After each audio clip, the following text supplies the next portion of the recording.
Hello दोस्तों, मेरे YouTube channel पर आपका स्वागत है। तो चलिए कहानी शुरू करते हैं। कहानी अच्छी लगे तो प्लीज़ चैनल को लाइक सब्सक्राइब और शेयर जरूर कीजिएगा। दोपहर का वक्त था। ऋतिक का फार्म हाउस।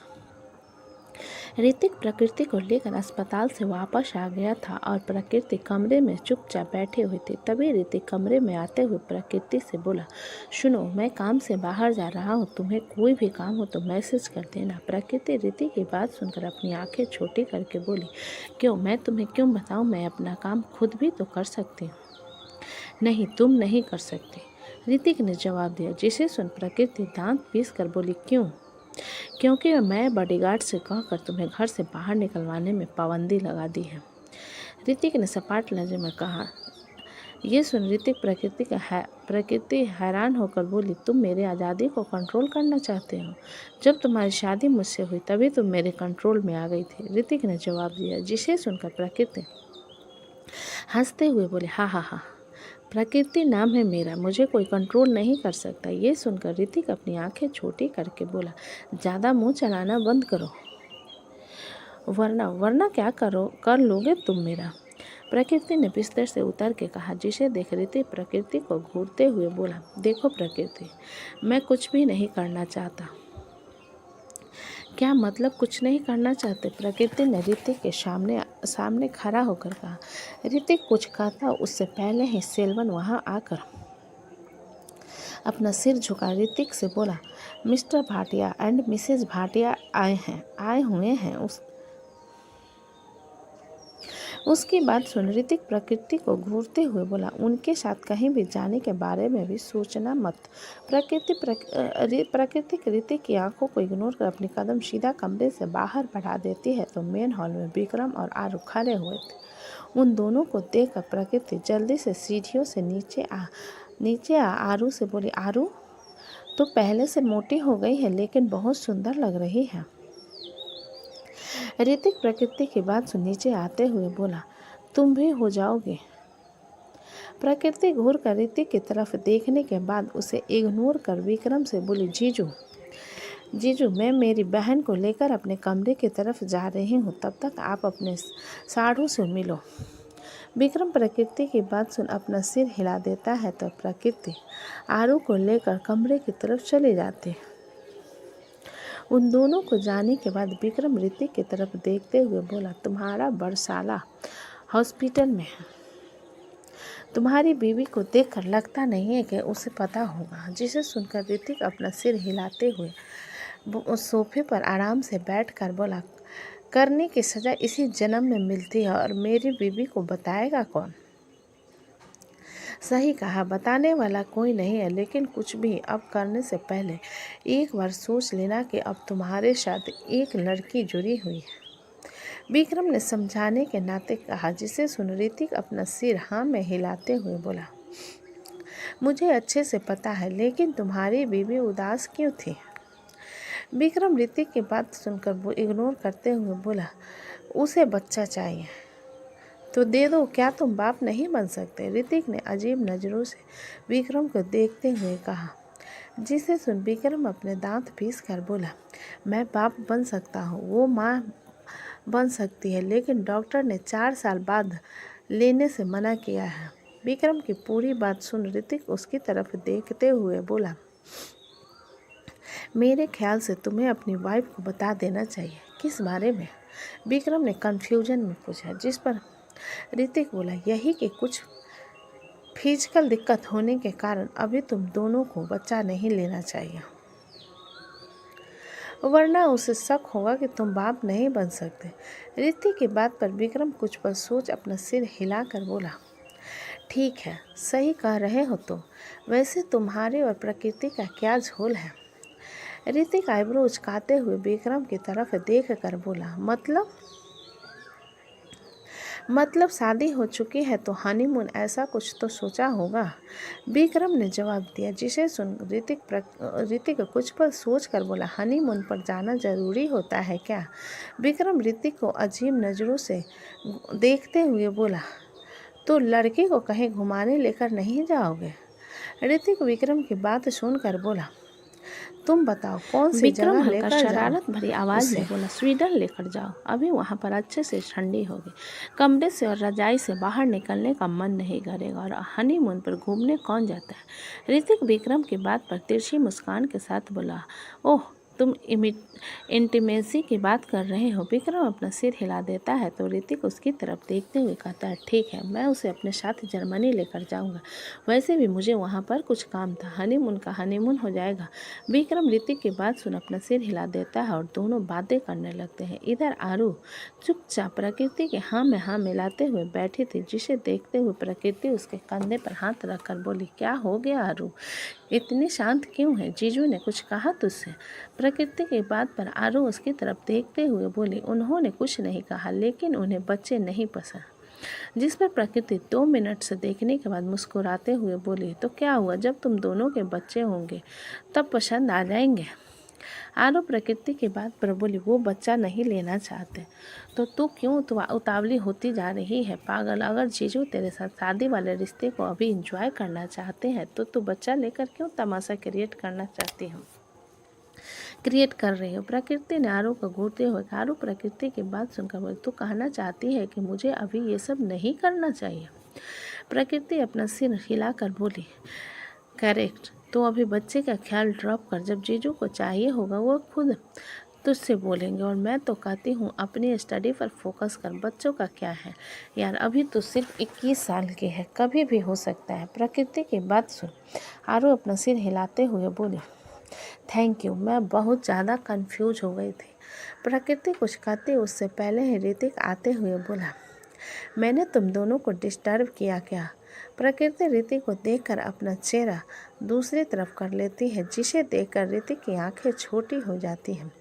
वहीं आरू ऋतिक की आवाज़ पर बोली, आइए जीजू, और आपने हमें डिस्टर्ब नहीं किया, आप प्रकृति से बात कर लीजिए, मैं नीचे जा रही हूँ। इतना कहकर आरू उनके कमरे से निकल कर बाहर चली जाती है। आरू के जाने के बाद प्रकृति ऋतिक की तरफ देखते हुए बोली, तुमने हमें डिस्टर्ब किया था, लेकिन मेरी साली ने कहा मैंने डिस्टर्ब नहीं किया था, ऋतिक ने जवाब दिया। जिसे सुन प्रकृति ऋतिक को घूरने लगती है तो ऋतिक उसकी नज़र को इग्नोर करके बोला, सामान पैक कर लेना, खासकर गर्म कपड़े, हम जर्मनी जा रहे हैं। प्रकृति ऋतिक की बात पर आंखें बड़ी करके अचानक खुश होते हुए बोले, सच में हम जर्मनी जा रहे हैं?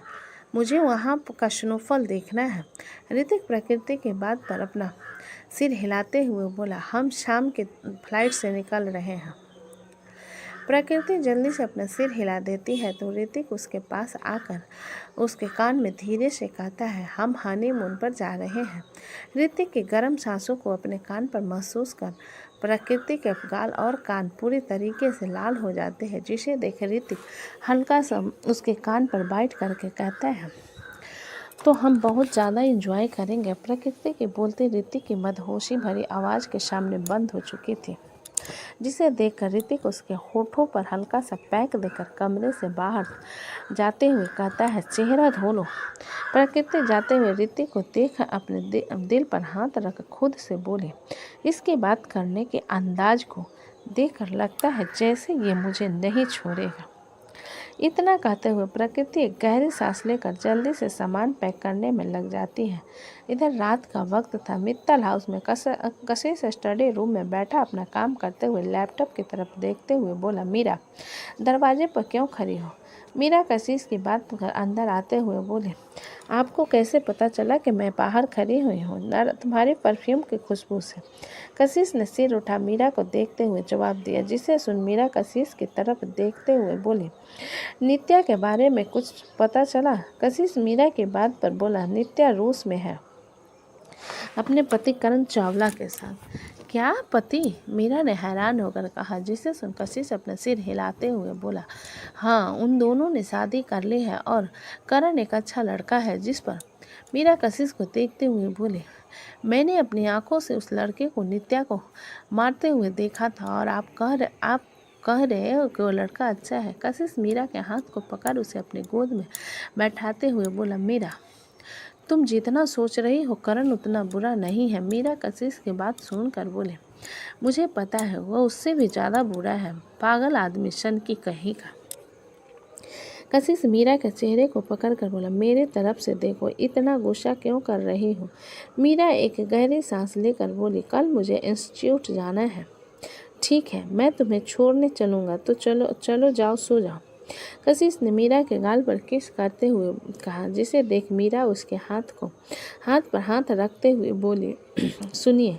कशिश मीरा के सॉफ्ट टोन पर उसे देखते हुए बोला, नहीं मीरा। मीरा मासूम सा चेहरा बनाते हुए कशिश की तरफ पलट कर उसके होठों पर अपने होठ रख देती है और उसे सॉफ्ट तरीके से किस करने लगती है।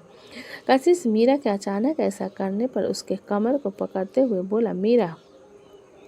कशिश, आप खुद को क्यों रोक रहे हो? चलिए आज हम दोनों दूसरे में फिर खो जाते हैं। मीरा ने कशिश के कानों में अपने होठ धीरे धीरे चलाते हुए मदहोशी भरी आवाज़ में कहा, जिसे सुन कशिश अपनी मुट्ठी मजबूती से बंद करते हुए बोला, मीरा, ये तुम्हारे हार्मोन्स के कारण हो रहा है, तुम्हें प्रॉब्लम होगी। मीरा कशिश के लोअर रीजन पर हाथ रखते हुए बोली, क्यों, आपकी बॉडी रिएक्ट नहीं कर रही है क्या, जो आप मेरे हार्मोन्स को दोष दे रहे हो?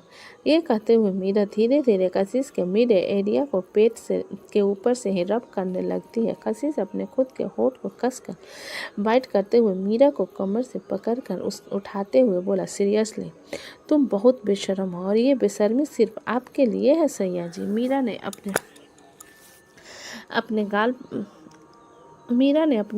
अपने पर कशिश के कमर पर लपेट उसके गले में बाहें डालते हुए कहा। कशिश का चेहरा शर्म से लाल पड़ जाता है। वहीं मीरा कशिश को छेड़ने का एक और मौका हाथ से नहीं जाने दे रही थी। कशिश बेडरूम में आकर एक लात दरवाजे पर मारकर बंद कर देता है और मीरा को बिस्तर के पास उतारते हुए कहता है, चुपचाप सो जाओ। मीरा कशिश के बिल्कुल करीब आ उसके कमर को पकड़ते हुए बोली, क्यों, क्या मैं आपको सेक्सी नहीं लग रही? कशिश सिर झुकाकर मीरा की तरफ देखता है तो उसकी नज़र सीधा मीरा का क्लीवेज पर चली जाती है, जो कि वह नेक नाइटी में साफ तौर पर दिख रही थी। कशिश जल्दी से अपनी नज़र वहां से हटाकर बोला, प्रेगनेंसी के शुरू टाइम पर हार्मोन्स एक्टिवेट हो जाते हैं, लेकिन इसका मतलब ये तो नहीं कि हम अपने कंट्रोल को दें।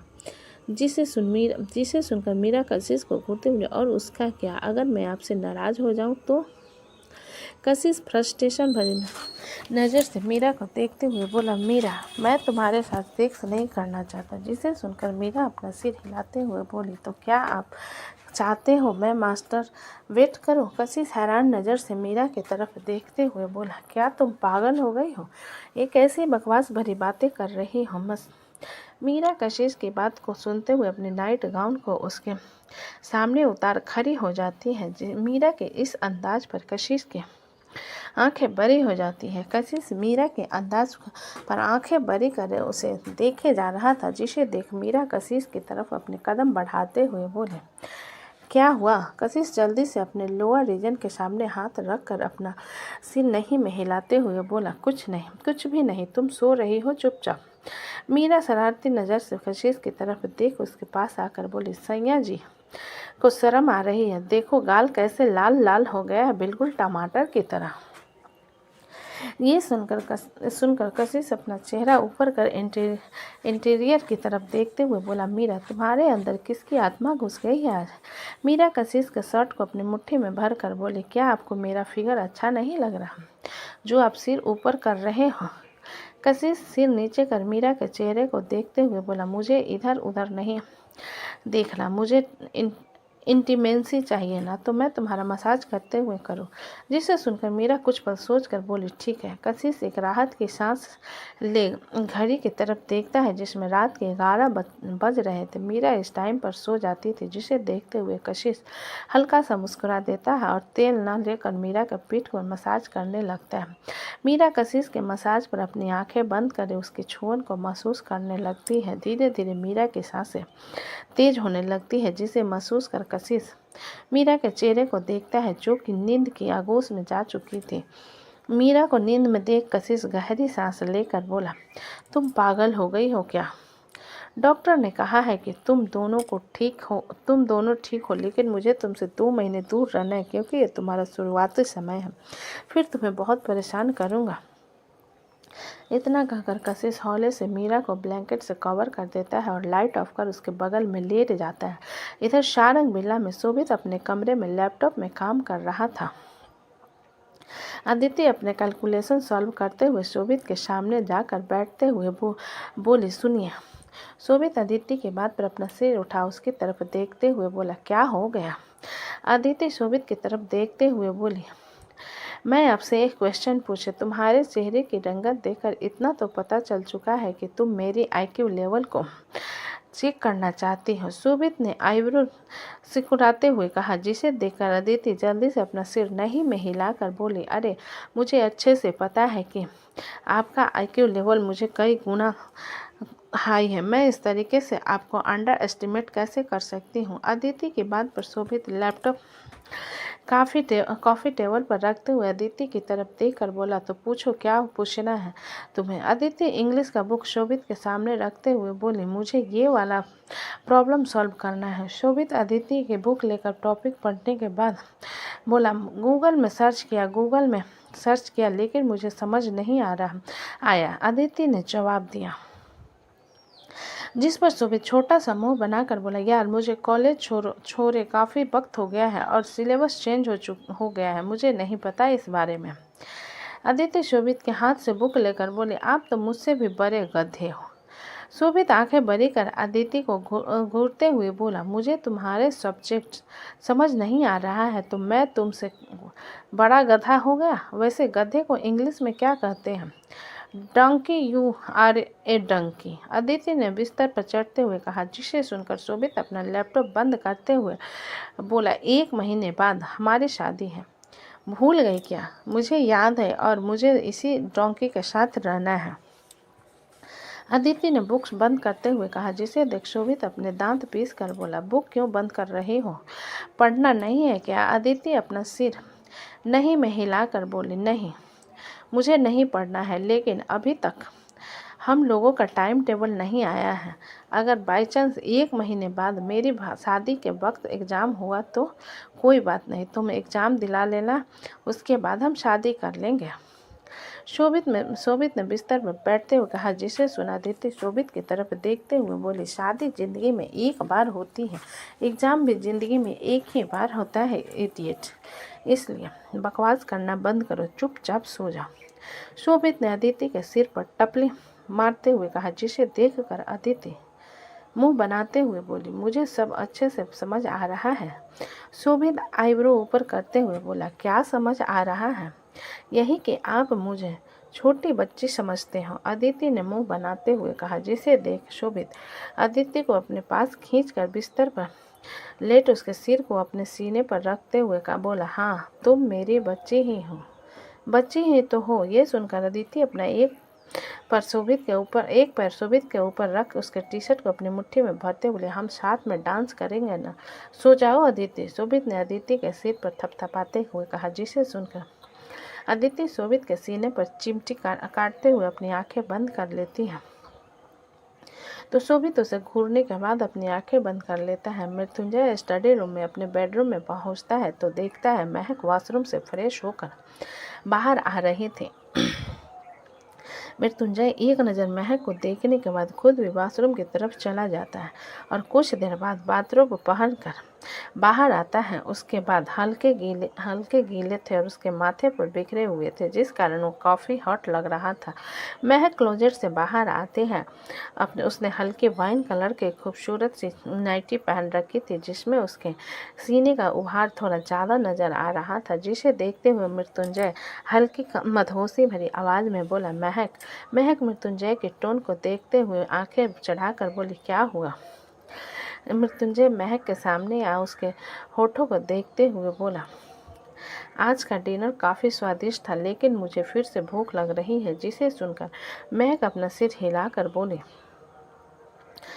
ठीक है, मैं कुछ बना कर लाती हूँ। इतना कहकर महक वहाँ से जाने लगती है, जिस पर मृत्युंजय उसके हाथ को पकड़ कर कहता है, मैं तुम्हें खाना चाहता हूँ। मृत्युंजय के ठंडे हाथ को स्पर्श को अपने हाथ पर महसूस कर महक के रोंगटे खड़े हो जाते हैं और मृत्युंजय की तरफ देखने के लिए सिर ऊपर करती है तो मृत्युंजय उसके गुलाबी मुलायम होठों पर अपने सख्त होठों को रख देता है।